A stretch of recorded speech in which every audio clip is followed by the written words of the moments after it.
السلام علیکم ورحمۃ اللہ۔ اچھے نیک اور دلارے بچوں، آج ہم آپ کے لیے لائے ہیں ایک چوری کی کہانی۔ کہانی کا عنوان ہے چوری پکڑی گئی، اور اسے آپ کے لیے لکھا ہے نذیر امبالوی نے۔ سہیل، تم نے پھر چوری شروع کر دی ہے؟ دادا جان نے کمرے میں داخل ہوتے ہی کہا۔ دادا جان، میں نے چوری شروع کر دی ہے؟ سہیل کا منہ حیرت سے کھلا تھا۔ ہاں تم نے۔ میں نے چوری نہیں کی، میں نے خود تمہیں چوری کرتے دیکھا ہے، دادا جان نے سہیل کو گھورتے ہوئے کہا۔ آپ کو غلط فہمی ہوئی ہے، میں چوری سے توبہ کر چکا ہوں۔ میری آنکھیں دھوکہ نہیں کھا سکتی۔ اس سے پہلے کہ سہیل اپنی صفائی میں کچھ کہتا، اس کا چھوٹا بھائی راہیل کمرے میں آ کر بولا، دادا جان، چودھری اقبال صاحب آئے ہیں، انہیں ڈرائنگ روم میں بٹھاؤ، میں ابھی آتا ہوں۔ دادا جان کمرے سے چلے گئے، مگر سہیل کو سوچوں کے حوالے کر گئے۔ وہ سوچ میں پڑ گیا، آخر دادا جان نے اسے کیا چراتے ہوئے دیکھا ہے؟ اسے تو چوری سے توبہ کیے ہوئے کافی دن ہو گئے تھے۔ وہ سوچ میں گم تھا کہ اس نے مختلف اوقات میں جو چوریاں کی تھیں وہ اس کی آنکھوں کے سامنے فلم کی طرح آنے لگیں۔ 1 سال پہلے اسکول میں مینا بازار تھا۔ مینا بازار میں جانے کے لیے ابا جان نے 20 روپے دیے تھے۔ یہ روپے سہیل کی توقع سے بہت کم تھے۔ اس نے زیادہ پیسوں کے لیے بھی کہا، مگر ابا جان کا کہنا تھا مینا بازار کے لیے اتنے کافی ہیں۔ ابا جان جب اپنے کمرے سے باہر گئے تو میز پر رکھے بٹوے پر اس کی نظر پڑی۔ اس نے ادھر ادھر دیکھا، کوئی اس کو دیکھ تو نہیں رہا۔ کچھ ہی دیر بعد وہ کانپتے ہاتھوں کے ساتھ بٹوے سے روپے نکال رہا تھا۔ اس کا دل خوف کے مارے دھک دھک کر رہا تھا۔ اس نے 100 روپے کا ایک نوٹ نکال کر بٹوا فوراً میز پر رکھ دیا۔ وہ خوش تھا کہ اب مینا بازار میں مزہ آئے گا۔ اس روز اس نے مینا بازار میں سارے پیسے خرچ کر دیے تھے۔ شام کے وقت ابا جان نے دودھ والے کو پیسے دینے چاہے تو اس میں 100 روپے کم تھے۔ انہوں نے اپنی بیگم سے پوچھا اور پھر سوچا کہ شاید کہیں خرچ کر لیے ہوں، انہیں یاد نہیں آ رہے۔ ان کا خیال سہیل کی طرف گیا ہی نہیں۔ وہ صاف بچ گیا تھا اور بڑا خوش تھا۔ پھر اس نے اپنی جماعت کے بچوں کی جیومیٹری باکس سے ان کی چیزیں چرانی شروع کر دی۔ جس بچے کی پینسل یا ربڑ پسند آئی وہ کب اس کی رہتی تھی، وہ سہیل کی ہو جاتی تھی۔ عمیر کی نئی خوبصورت خوشبودار ربڑ وہ سہیل نے لے لی۔ اس کے بعد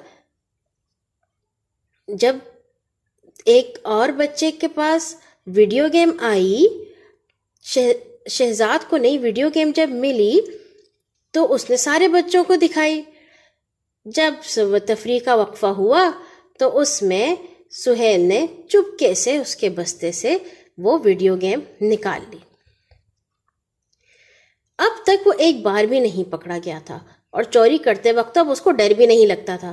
ابھی پچھلے ہفتے کی بات ہے، آپ ہی نے اپنی کاپی منگوانے کے لیے 50 روپے کا نوٹ الماری میں رکھا۔ سہیل کی اس پر نظر پڑ گئی اور اس نے آسانی سے وہ نوٹ چرا لیا۔ گھر سے باہر جا کر شام تک اسے خرچ بھی کر لیا۔ آپ ہی نے جب اس سے 50 روپے کے بارے میں پوچھا تو اس نے فوراً کہا، مجھے 50 روپے کے بارے میں کچھ نہیں پتا، سچ سچ بتاؤ ورنہ کیا؟ سہیل نے آپ ہی کی بات کاٹی۔ میں تمہاری پٹائی کروں گی۔ میں نے کیا کیا ہے جس کی وجہ سے آپ پٹائی کریں گی؟ تم نے 50 روپے چرائے ہیں۔ نہیں چرائے میں نے آپ کے 50 روپے، سہیل چلایا۔ راہیل ابھی ٹیوشن سے نہیں آیا۔ گھر میں تمہارے امی اور میرے علاوہ کوئی چوتھا آدمی موجود نہیں ہے۔ امی یہ کام نہیں کر سکتی، تم مانو یا نہ مانو یہ حرکت تمہاری ہی ہے۔ مگر سہیل کب ماننے والا تھا؟ امی جان نے کہا، سریا، ہو سکتا ہے تم 50 روپے کہیں رکھ کر بھول گئی ہو۔ امی جان، مجھے اچھی طرح یاد ہے۔ مگر سہیل یہاں سے بھی بچ گیا۔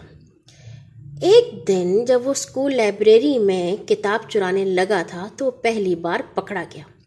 ایک کتاب پر اس کی کافی دنوں سے نظر تھی۔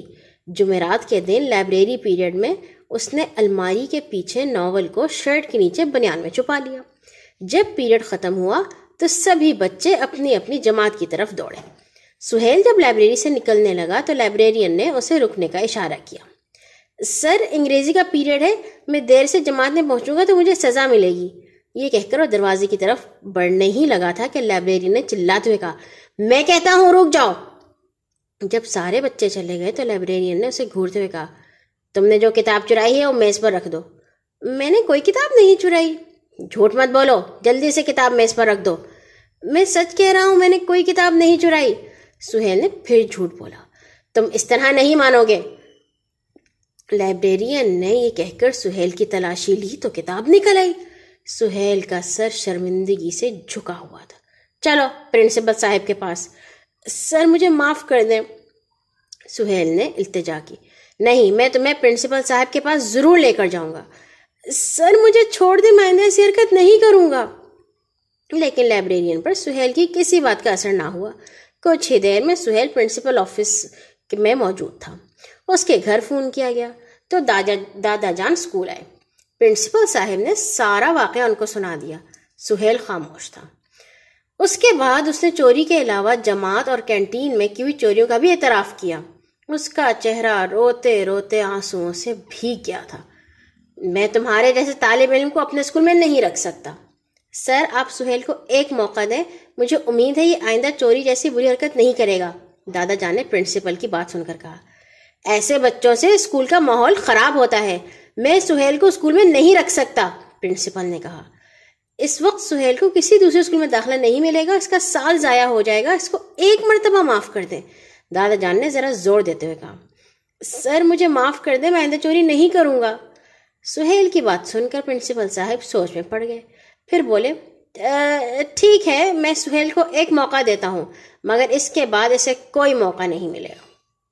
شکریہ سر، دادا جان اور سہیل نے ایک زبان ہو کر کہا۔